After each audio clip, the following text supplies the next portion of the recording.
Waalaikumsalam warahmatullahi wabarakatuh. Selamat pagi ibu-ibu, apa kabarnya? Selamat pagi, alhamdulillah luar biasa sehat. Alhamdulillahirrahmanirrahim. Terima kasih kepada ibu-ibu yang telah hadir di dalam pertemuan FDS bulan ini ya Bu ya. Nah, sebelum kita mulai ke materi, kita akan berdoa bersama dulu ya. Berdoa dimulai. Berdoa selesai. Baik, kita mulai saja ya Bu ya.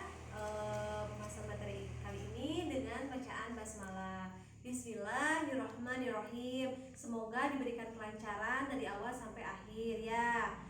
Nah, ibu-ibu masih semangat?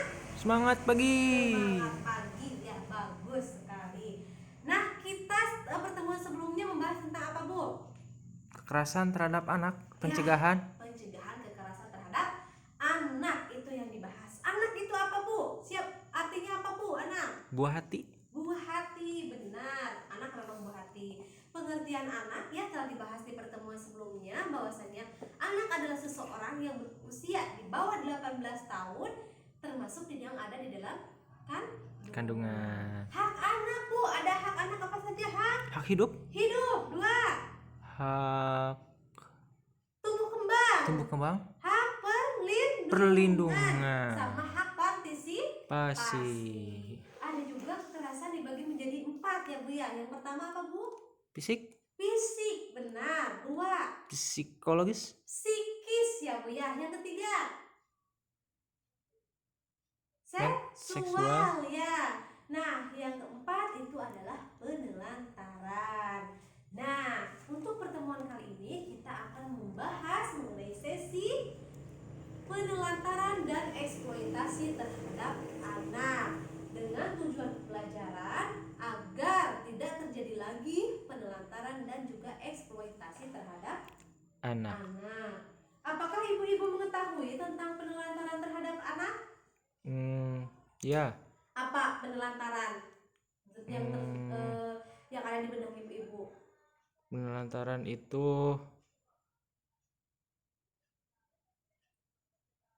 menelantarkan anak. Menelantarkan anak ya, tidak dididik. Tidak diurus, boleh ya, benar. Nah, kita akan bahas ya, tapi sebelumnya kita akan membaca yaitu tentang LK 12.1 atau bisa dibuka buku pintar ya Bu ya, halaman 33 tentang kasus Tasripin. Ada yang bisa bantu membacakan? Aduh, kacamatanya ketinggalan Bu.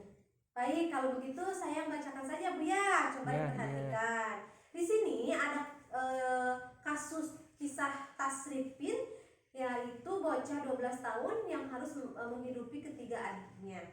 Di sebuah desa, di Desa Gunung Lurah, Kecamatan Cilongok, Banyumas, Jawa Tengah, Tasripin 12 tahun harus mencari nafkah untuk menghidupi ketiga adiknya. Dandi 9 tahun, Rianti 7 tahun, dan Daryo 5 tahun. Ayah mereka pergi bekerja di Kalimantan bersama kakak tertuanya. Sementara ibunya meninggal akibat tertimbun longsor saat sedang mencari pasir 1 tahun lalu. Ketiga adiknya kini sangat mengandalkan Tasripin yang setiap hari harus bekerja di sawah dengan mencangkul, membersihkan sisa-sisa padi, serta menanam padi bersama warga desa pada saat masa tanam. Hampir setiap hari, Tasripin mesti pergi ke sawah untuk mencari uang demi menghidupi ketiga adiknya. Kalau berangkat ke sawah jam 7 pagi dan pulang jam 12 siang, kadang sehari dapat 30-40 ribu sehari. Itu beli beras dan sayur. Sisanya untuk jajan adik, jelas bocah yang telah putus sekolah itu. Pagi sebelum dia berangkat ke sawah, Tasripin harus memasak nasi dan sayur untuk adik-adiknya. Selain memasak, dia juga harus mencuci pakaian, menyapu, serta memandikan adik-adiknya. Tapi bukan hanya sekadar itu. Dia pun bertanggung jawab terhadap akhlak adik-adiknya dengan mengajak adik-adiknya salat dan mengaji di musola depan rumahnya. Nah, ini yaitu contoh kisah Tasripin, bocah yang berusia 12 tahun.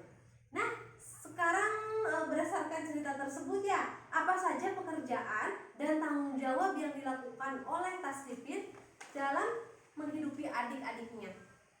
Menafkahi adik-adiknya. Menafkahi adik-adiknya. Ada lagi? Memasak makanan Memasak. untuk adik-adiknya. Ya, memasak. Ada lagi, Bu? Mencuci, Mencuci. menyapu,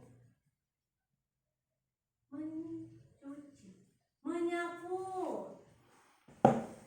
Ini ya pekerjaan yang dilakukan Tasripin. ya, Terus apa lagi, Bu? Bekerja sama saja sama menafkahi ya. Terus apa lagi?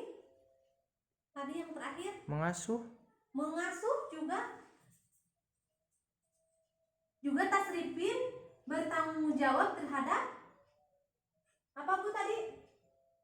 Akhlak. Ya, ya, akhlak adik-adiknya. Betul, ibu yang di ujung cerdas ya, bertanggung jawab terhadap akhlak adik-adiknya. Nah, apakah yang dilakukan tersebut layak dilakukan oleh anak seusia 12 tahun ya, Bu ya? belum, Seusia Tasripin tersebut, belum layak ya, belum layak dilakukan Tasripin. Menurut ibu-ibu, apa ya yang seharusnya dilakukan ayah Tasripin atau kerabatnya terhadap anak-anak itu? bertanggung jawab. Bertanggung jawab. Jadi seharusnya ayahnya boleh tidak pergi ke sana meninggalkan anaknya? Tidak boleh, sebab tidak ada ibunya di rumah. Iya, ya seharusnya ayahnya itu mengasuh ya, ada yang mengasuh ya tadi, ibu-ibu mengasuh anaknya. Ada yang juga tadi apa, Bu? Mendidik ya, mendidik anaknya.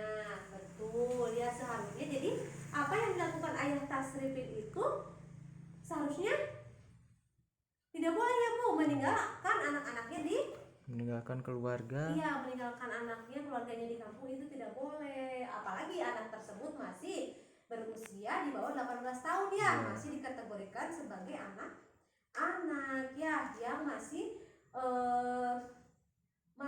perlu kasih sayang, perlu didikan orang tua ya, yang masih perlu hak-haknya ya, Bu ya. Hak-hak anak tadi yang sudah disebutkan.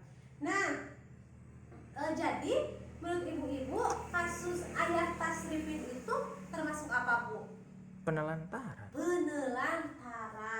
Iya, kasus ayah Tasripin tersebut merupakan contoh penelantaran anak. Betul. Nah, jadi penelantaran itu apa, Bu? Nah, kita bisa lihat ya, Bu ya, di flip chart 2 atau buka buku pintarnya halaman 35 ada di situ tentang penelantaran. Penelantaran adalah tidak dilakukannya kewajiban dan tanggung jawab orang tua dalam memenuhi kebutuhan dasar anak, termasuk kasih sayang dan perhatian terhadap anak. Jadi di sini apa yang dilakukan ayah Tasripin, Bu? Penelantaran ya, tidak dilakukan kewajibannya sebagai seorang ayah dan tanggung jawab sebagai orang tua untuk memenuhi hak-hak dasar anak ya. Sungguh kasihan sekali ya, Bu ya, anak seusia 12 tahun harus menanggung beban berat seperti itu ya. Nah, jadi anak terlantar itu apa, Bu? Nah, bisa dilihat ya di buku pintarnya, anak terlantar adalah anak yang karena suatu sebab orang tuanya melalaikan kewajibannya sehingga kebutuhan anak tidak dapat terpenuhi dengan wajar, baik secara rohani, jasmani maupun sosial. Jadi Tasripin dan adik-adiknya termasuk anak terlantar. Sungguh kasihan sekali ya, Bu ya, mereka termasuk anak yang terlantarkan oleh ayahnya. Baik, penyampaian tentang penelantaran anak tadi, kasus-kasus Tasripin, ada yang ditanyakan, Bu? Tidak. Mengerti? Insya Allah paham. Ya, baik, terima kasih ya. Tadi sudah disimpulkan tentang penelantaran juga anak terlantar. Mungkin pertemuan FDS kali ini dicukupkan sekian ya Bu ya. Untuk pertemuan selanjutnya kita akan membahas mengenai eksploitasi terhadap anak ya. Kalau tidak lagi pertanyaan, saya cukupkan sekian. Kita bacakan hamdalah bersama-sama. Alhamdulillahirabbil alamin. Wabillahi taufiq wal hidayah. Wassalamualaikum warahmatullahi wabarakatuh. Waalaikumsalam.